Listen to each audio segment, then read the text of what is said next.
बहुत शुक्रिया शिबली फराज साहब, आपने वक्त दिया। सबसे पहले तो मरियम नवाज ने एक बहुत सख्त एतराज उठाया है। जो आज आप लोगों की वजीर आजम साहब से मुलाकात हुई, मरियम नवाज कहती हैं कि अपोजिशन के लिए तो कोरोना की सख्तियां हैं, वो बैठे नहीं, लेकिन वजीर आजम आज अपने लोगों से मिले और मीटिंग की। क्या कहते हैं, आप भी उस मीटिंग में मौजूद थे? देखिए जी, मैं तो ये कहूंगा कि बात इसकी नहीं है कि कौन किससे मिला, और अगर हम मिले भी तो हम पूरे 120 के साथ वहां पे मौजूद थे और हम कुछ 3-4 लोग थे।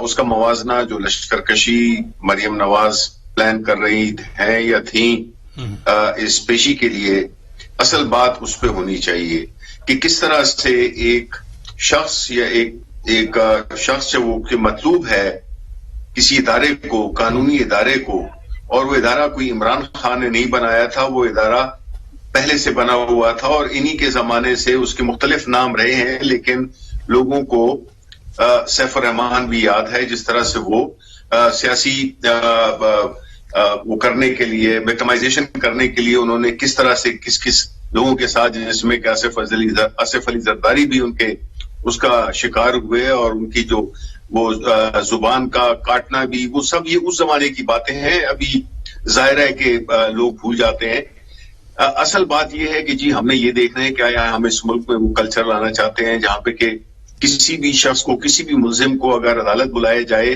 या किसी भी तफ्तीशी इदारा बुलाया जाए तो वो एक जत्थे लेकर और उधर पहुंच जाए और वो इंटिमिडेट करे और वो लॉ एंड ऑर्डर की सिचुएशन क्रिएट करे।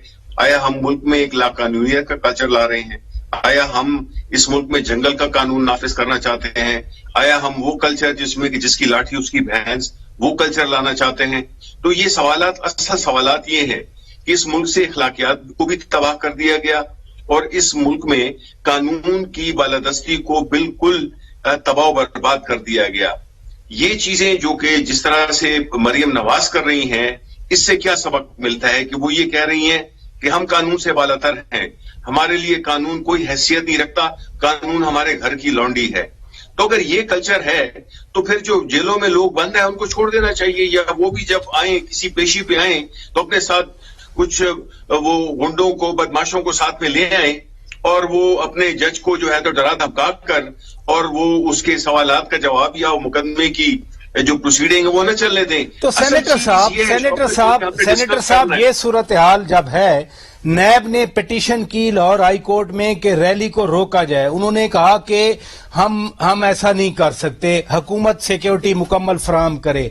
तो फिर रैली के डर से आज नैब ने ये पेशी मुलतवी की।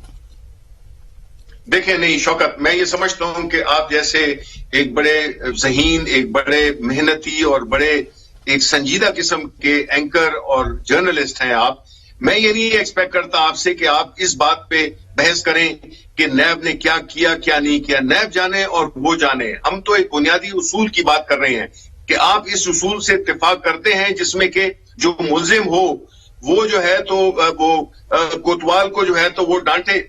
आया ये कोई रैली ले जाना, ये आप मुझे बताएं कि ये आपने सवाल कैसे किया शौकत साहब? मैं बड़ा डिसअपॉइंट हुआ हूं। नहीं देखे ना, फिर बुलाते ना नैब, जब इतना जोर शोर से बुलाया था फिर उनको आने देते, कल उनसे सवालात पूछते, सिक्योरिटी आप लोगों ने दे दी थी उनको। नहीं, ये इशू ही नहीं है, इशू ही नहीं है शौकत। बात यह है कि आप मुझे इस उसूली मौक़िफ़ पे बताएं कि आपने ये कहा कि वो रैली लेके आ रही थी और गवर्नमेंट की सिक्योरिटी, आया कोई मुल्जिम पेश हो तो उसके लिए ये रैलीज होती हैं?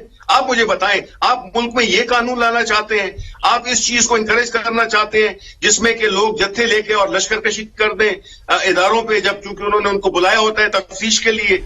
ये इस कल्चर पे बात कर रहे हैं। अब देखें ना, लाहौर हाई कोर्ट ने एक फैसला दे दिया, इदारों का अगर एहतराम है तो मैं तो लाहौर हाई कोर्ट के ऑब्जर्वेशन का भी एहतराम करूंगा, उनके फैसले का भी एहतराम करूंगा। मेरा तो सवाल यह है कि जब बुलाया था तो फिर उनको आने देते, फिर मुलतवी ना करते। मरियम नवाज कह रही है कि लॉन्ग मार्च वाले दिन जो प्रपोज था 26 को, उस तारीख को बुलाया था, क्यों बुलाया था? ठीक, ये सवाल तो आप मुझसे क्यों पूछ रहे हैं? मैं नैब का नुमाइंदा तो नहीं हूं, मैं तो हुकूमत का नुमाइंदा हूं, हमारा तो इससे कोई लेना देना नहीं है। ये सवाल आप नैब से पूछें कि उन्होंने क्यों मुलतवी किया। हम तो खुद भी इस पे वो है, हम खफा हैं इसलिए कि इसका जो बुनियादी जो मकसद था वो ये था कि मुलजिम ने पेश होना था, उसने सवालात के जवाब देने थे। आपने करप्शन की है, नहीं की है तो उसके आप, अगर ये आपके असासे हैं, इसकी आप हमें रसीदें दें, जिस तरह इमरान खान ने दी थी।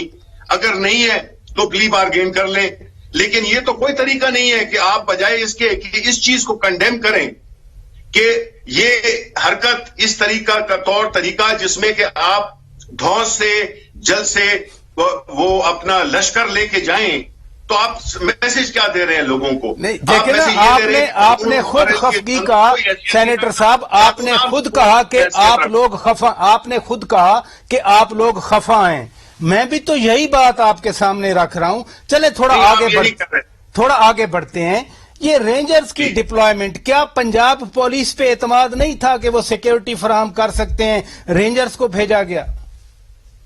अगेन बात यह है कि अगर तो ये जो इस पूरे जो इस केस की जो अगर आप वो देखें तो ये तो हुकूमत का काम है, वहां की हुकूमत का काम है कि वो एक ऐसी लॉ एंड ऑर्डर सिचुएशन को एंटिसिपेट करे।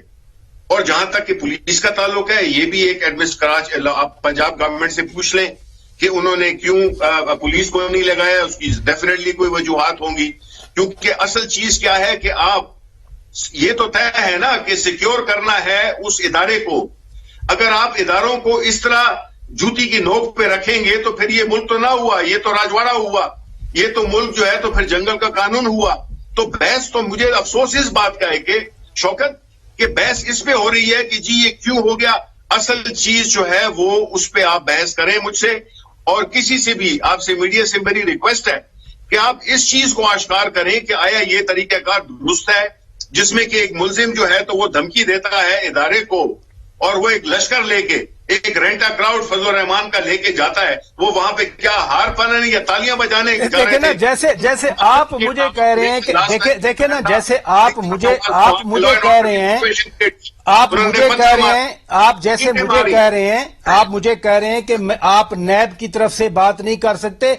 आप खफगी का इजहार कर रहे हैं, आप खफा हैं कि नैब ने मुलतवी नहीं किया। मैं भी आपसे यही बात कर रहा था कि जब बुलाया था और इदारों का एहतराम होना चाहिए। अगर मुझसे सुनना चाह रहे हैं, हम तो कहते हैं वो सुप्रीम कोर्ट हो, फैसलों का एहतराम हो, इलेक्शन कमीशन हो, फैसलों का एहतराम हो, कोई और हुकूमती इदारा हो, सियासत का इदारा हो, सबका एहतराम होना चाहिए। आज वजीर आजम साहब की वैसे तबीयत कैसी थी? आप बैठे रहे, पूरा मुल्क परेशान था, दुआएं कर रहे थे, कैसा फील कर रहे हैं वो?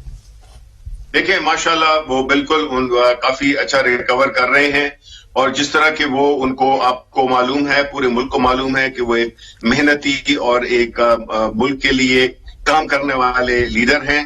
तो वो अपना एक महदूद वो काम कर रहे हैं, लेकिन माशाल्लाह उनकी सेहत काफी बेहतर है और वो सिर्फ एक जो एक ऑब्लिगेशन है उसकी क्वारंटाइन की वो पूरी कर रहे हैं और इंशाल्लाह चंद ही दिनों में वो हमारे अवाम के साथ